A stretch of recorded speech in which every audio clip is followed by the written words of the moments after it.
Hello friends, ఇవాల్టి మన video వచ్చేసి ఎంతో టేస్టీగా ఒక మంచి స్వీట్ రెసిపీని మీతో షేర్ చేసుకోబోతున్నాను. స్వీట్ అంటే మరేంటో కాదండి, శనగపిండితో హల్వాను ప్రిపేర్ చేస్తున్నాను. ఈ విధంగా శనగపిండితో హల్వాను 10 మినిట్స్లో చాలా తక్కువ టైంలో ప్రిపేర్ చేసుకోవచ్చు. ఎంతో రుచిగా ఉంటుందండి. ఇంకా వీడియోని స్టార్ట్ చేసేద్దామా? Let's start. ముందుగా స్టవ్ మీద ఒక ప్యాన్ పెట్టుకుని అందులోకి నెయ్యిని యాడ్ చేసుకుంటున్నాను. మనం ప్రిపేర్ చేసే ఈ శనగపిండి హల్వాలోకి నెయ్యి ఎంత వేసుకున్నా చాలా టేస్టీగా ఉంటుందండి. మీకు నెయ్యి ఇష్టం లేనట్లయితే రిఫైండ్ ఆయిల్ లేదా సన్ఫ్లవర్ ఆయిల్ ఏదైనా యూస్ చేసుకోవచ్చు, ఒక్క శనగ నూనె తప్ప. నెయ్యి కొద్దిగా హీట్ అయిన తర్వాత అందులోకి శనగపిండిని వేసుకుంటున్నాను. ఈ శనగపిండిని నెయ్యిలో వేసి బాగా ఫ్రై చేసుకోవాలండి. శనగపిండిని ఆ విధంగా నెయ్యిలో వేయించడం వల్ల పచ్చివాసన అనేది పోతుంది, అలాగే హల్వా కూడా చాలా టేస్టీగా ఉంటుంది.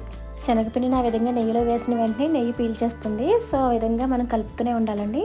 శనగపిండిని ఆ విధంగా కలుపుతూ ఉండకపోతే అడుగంటుతుంది, అలాగే ఉండలు కట్టే అవకాశం కూడా ఉంటుంది. సో ఆ విధంగా నెయ్యిలో వేసిన వెంటనే శనగపిండిని బాగా కలుపుతూ ఫ్రై చేసుకోవాలి. శనగపిండిని నెయ్యిలో వేసిన వెంటనే నెయ్యి శనగపిండిని అబ్జర్వ్ చేసుకుని స్ట్రక్చర్ అనేది గట్టిగా అయిపోతుందండి.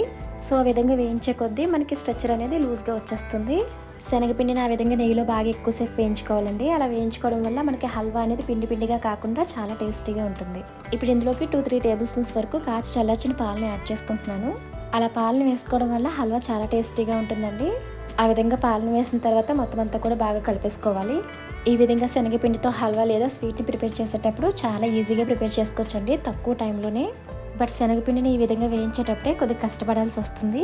స్వీట్ అయినా హల్వా అయినా సరే మీరు ఏది ప్రిపేర్ చేసినా సరే ఇలా వేయించడం వల్లే మనకి టేస్ట్ కూడా చాలా బాగుంటుంది. ఆ విధంగా శనగపిండిని దోరగా వేయించకుండా వెంటనే ప్రిపేర్ చేసేయడం వల్ల మనం స్వీట్ తినేటప్పుడు పిండి పిండిలా ఉంటుంది. సో ఏ పిండితో ప్రిపేర్ చేసామనేది మనకు తెలియకుండా టేస్టీగా తినాలి అనుకుంటే మనం ఆ విధంగా ప్రిపేర్ చేసుకోవాలి. ఇప్పుడు షుగర్ని యాడ్ చేస్తున్నాను. మనం శనగపిండి ఎంతైతే తీసుకుంటామో అంతే క్వాంటిటీలో షుగర్ని కూడా యాడ్ చేసుకోవాలి. మీరు బాగా స్వీట్ని ఎక్కువగా ఇష్టపడినట్లయితే షుగర్ని మరి కాస్త వేసుకోవచ్చు. బట్ నేను తీసుకునే మెజర్మెంట్ అయితే మాత్రం కరెక్ట్గా సరిపోతుంది. అలా షుగర్ని వేసిన తర్వాత మొత్తం అంతా కూడా బాగా కలిపేసుకోవాలి. అలా కలిపేసుకున్న తర్వాత ఒకసారిగా వదిలేసేయండి. అలా వదిలేయడం వల్ల షుగర్ అనేది బాగా కరుగుతుంది. మీరు డైరెక్ట్గా షుగర్ని కాకుండా సిరప్గా కూడా ప్రిపేర్ చేసుకుని వేసుకోవచ్చు. షుగర్ని డైరెక్ట్గా ఈ విధంగా వేసుకున్నా సరే కరిగిపోతుంది, బట్ కొద్దిగా కష్టపడాల్సి వస్తుంది. చూస్తున్నారు కదా, శనగపిండిని ఆ విధంగా బాగా వేయించడం వల్ల మనకి కలర్ కూడా చేంజ్ అవుతూ ఉంటుంది. ఇప్పుడు అందులోకి 1/2 కప్ వరకు వాటర్ని యాడ్ చేసుకుంటున్నాను. చివరిగా అలా వాటర్ వేసుకుని బాగా కలిపేసుకోవాలండి. శనగపిండిలో అలా వాటర్ వేసిన వెంటనే కలపకపోతే మాత్రం ఉండలు కట్టే అవకాశం ఉంటుంది. సో ఆ విధంగా ఉండలు కట్టకుండా మొత్తం అంతా కూడా బాగా కలిపేసుకోవాలి. ఆ విధంగా వాటర్ వేసుకుని మొత్తం డ్రై అయిపోయినప్పటికీ మనకి హల్వా స్ట్రక్చర్ అనేది వచ్చేస్తుంది. వాటర్ మొత్తం కూడా బాగా డ్రై అయిపోయే వరకు అలా కలుపుతూనే ఉండాలి. అప్పుడే మనకి ఎంతో టేస్టీగా హల్వా కూడా ప్రిపేర్ అయిపోతుంది. వాటర్ని కూడా బాగా ఎక్కువగా వేసుకోకూడదండి. మనం శనగపిండిని ఫుల్ కప్ వరకు తీసుకుంటే 1/2 కప్ వాటర్ వేసుకుంటే సరిపోతుంది. వాటర్ ఎక్కువగా వేసుకోవడం వల్ల ఏంటంటే హల్వా కూడా అంత టేస్టీగా అనిపించదు. సో సరిపడగా చూసుకుని వాటర్ కొద్దిగానే వేసుకోవాలండి. చూసారు కదా, అలా కలిపే కొద్దీ వాటర్ ఎంత అలా డ్రై అయిపోయినాయో. హల్వా స్ట్రక్చర్ అనేది ఆ విధంగా దగ్గర పడేలోపు గ్యాస్ని లో ఫ్లేమ్లో పెట్టుకుని మాత్రమే ప్రిపేర్ చేసుకోవాలి. గ్యాస్ని హై ఫ్లేమ్లో పెట్టి కలపడం వల్ల ఏంటంటే మనకు త్వరగా అడగంటేస్తుంది కదా. సో ఆ విధంగా లో ఫ్లేమ్లో పెట్టుకుని ఈ హల్వాని ప్రిపేర్ చేసుకోవాలి. ఇప్పుడు అందులోకి 2 యాలకులు పౌడర్ చేసి వేసుకున్నాను.